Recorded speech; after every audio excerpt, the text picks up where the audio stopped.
Magandang umagang muli mga kaibigan. Tayo po nagbabalik sa ating channel, sa ating backyard. Another day, another chicken vlog. Kung nyo po makikita, ito po ay yung ating dalawang 5 months na splash. Bale, inihiwalay na po natin yung ating mga row. Nag-selection na po ulit tayo. Ito po yung pinaka matatangkad. Ito pong isang to, malaki ang katawan yan, oh. Tapos yung isa na po yun po pinaka matangkad. Abot na po niya yung ibabaw ng scratch pen na ng limber na kulay green, yung normal, yung 10 ata ang linya nun. Yan. At ito pong kanilang patokan, kung makikita nyo, elevated po yan na para masanay po sila na naka straight body yan, para gumanda yung structure ng kanilang katawan. Bale, ito po naman yung kanilang kapatid na dalawa, yung blue. Yan. Ito po yung pinakamabigat sa magkakapatid, pero hindi po siya kasing tangkad ng dalawa na yon. Ito po ay bully, kaya inhiwalay na rin po natin. At ito naman po yung isa. Ito po yung lagi niyang binubuli. Ito po yung medyo pinakamaliit pa sa magkakapatid, pero sa normal na standard na po ng size niya yan. Pero itong dalawa talaga matatangkad. Tapos ito naman po yung dalawa natin na matatangkad din na 4 months. Ayan. Yun po, oh, lalaki ng katawan nila, oh. Bale, mas mabigat po itong dark blue kaysa dito sa light. Pero sa height po, hindi po sila masyado nagkakalayo. Mas matangkad din po yung isa, yung dark blue na yun. Nakikita nyo, bahagya siyang matangkad, tapos mas mabigat siya ng halos 200-300 grams. Yan. Elevated po lahat ng ating patukaan. Yan. Matangkad din po sila, tingnan nyo. Yan. Sila po ay exactly 4 months nung 4. Ka-birthday po yan ni tatay, kasama yung mga hen. Tapos ito naman po yung ating 3 months. Ito naman po ang tangkad nito, oh. 3 months and 2 weeks or 1 week, dahil sila po ay March 24, bale April 24, May 24, June 24, tapos 10 days. Yan, siguro mga 3 months, make it 3 months and a week. Yan.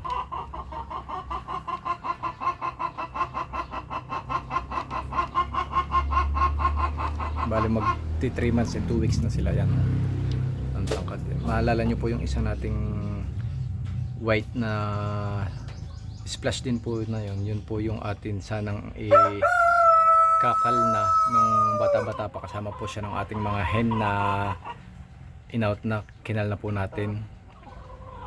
Dahil akala ko po ay mababansot siya, pero ang tangkad-tangkad na rin po niya ngayon. Buti na lang hindi po siya na-out. No, tingnan nyo po, oh. Elevated po yung ating ayan, elevated din po yan na sumusukat halos ng 50 cm plus. Yan, para po masanay po sila, yung leg po nila ay laging ma-stretch. Yan. Ito naman guys, yung ating dalawang sisiw, ni Yuno at ni Yuna, yung dalawa na napis natin na nyo, oh. Haba ng bias nila, oh.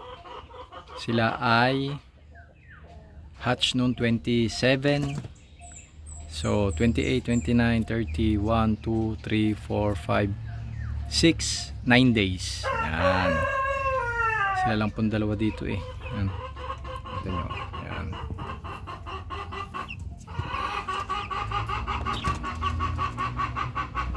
Hopefully isang row at isang hen sila. Kita nyo na po agad sa sisiw pagka matangkad. Tingnan nyo po, kitang kita yung kanilang paa, yung kanilang legs. Dito po sila, meron po tayong yan 25 watts na ilaw, dahil hindi naman po to mapapasok ng lamig dahil may karton po yan. At ito pong labas, nilagyan din natin ng karton na may packaging tape para in case na umulan hindi po mababasa. Tapos yan, may kawang naman po yan para labasan ng hangin para hindi kulong.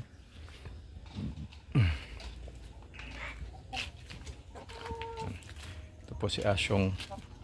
Ito po natin siya inano dahil di pa rin po siya fully recovered sa kanyang pilay. At ito naman po yung ating yan, yung ating roux na show type. Hindi pa rin po siya ano nyo, naglalagas pa rin yung balahibo niya. At chinek ko siya kahapon ay hindi pa rin po masyadong tumutubo yung kanyang mga balahibo. Pero dahan-dahan na pong may tumutubo, hindi pa rin po lang kahabaan, siguro mga 1 buwan pa.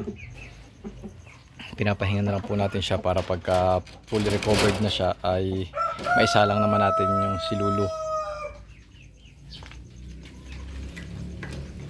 At ito naman po guys, yan sinapipay, mukhang nagmo-molt na sila well, pero okay lang naman dahil hindi ko naman sila ginagamit. Yan. Sila lang yung pakawala natin dito. Labas, Pipay. Come, Pipay. Lalabas na po yan. Pipay. Come, Pipay. Come. Kain na kayong damo. Kain. Yan po. Kanilang panghimagas, mutha. Papalabasin ko po sana yung ating pair na Brahma na light, kaso umulang kagabi, basa ang mga damo, baka magkasakit pa sila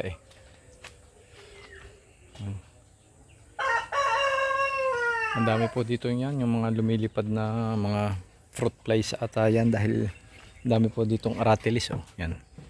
Tagbunga po ngayon ng aratilis, ang daming hinog kaya nagpapatakan, lumalabas yan.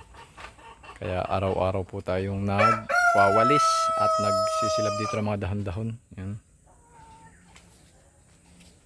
Kita nyo po yun. Hindi po natin masyado lalapitan. Kita nyo po. Ising-isi sa kanila yung ganyang height.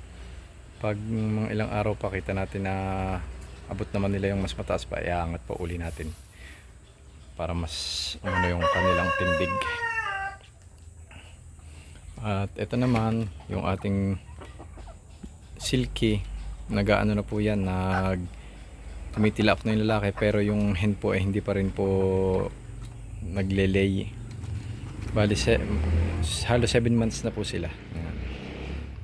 Ito po ay pour out natin. At ito naman yung anak ni Mocha at ni Makoy na 2 hen. Sila na yung pinaka malaki.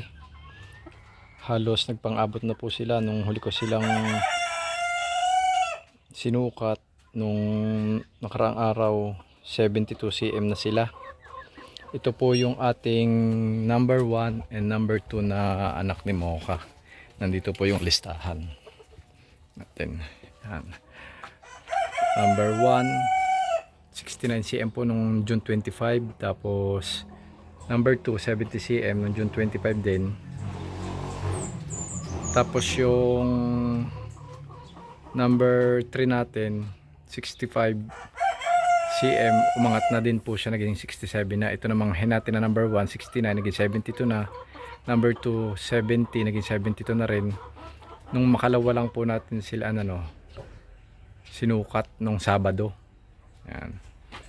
Yung row natin, wala na yun dahil out na. Tapos itong number 4 natin, wala na rin. Ito yung huli nating pinadispose.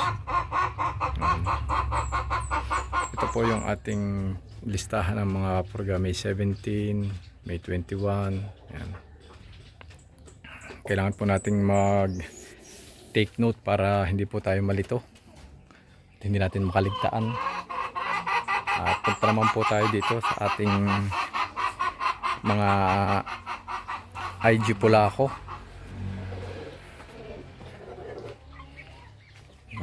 Bale, magto 2 months po sila sa itong row sa May 17, itong isang sa May 19, ito sa May 22. Yan. Tumangkad na po sila sa tingin ko dahil nung una silang dating dito, hindi po sila makakain ng ayos dito sa ganito kataas. Yan.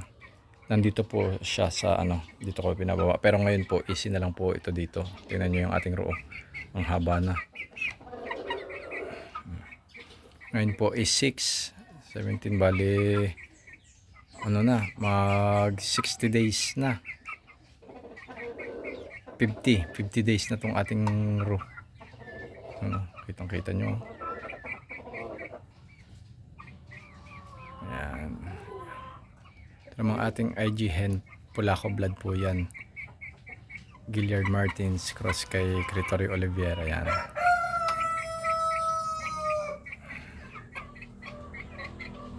From Jess Agri Farm, Carmen Davao. Tingnan nyo po, papakita ko sa inyo. Tingnan nyo po, ang laki ng nilang butchi-butchi. Tingnan nyo, law-law. Kitang-kita nyo, nakakatuwa. Kaya alam nyo po pagka busog sila. At alam nyo rin po pagka gutom na. Oras na lang ikakain. Yan. Sinapipay, nag-ano po. Gihikap. Mahilig po silang kumain yan ng mga aratilis. Yan.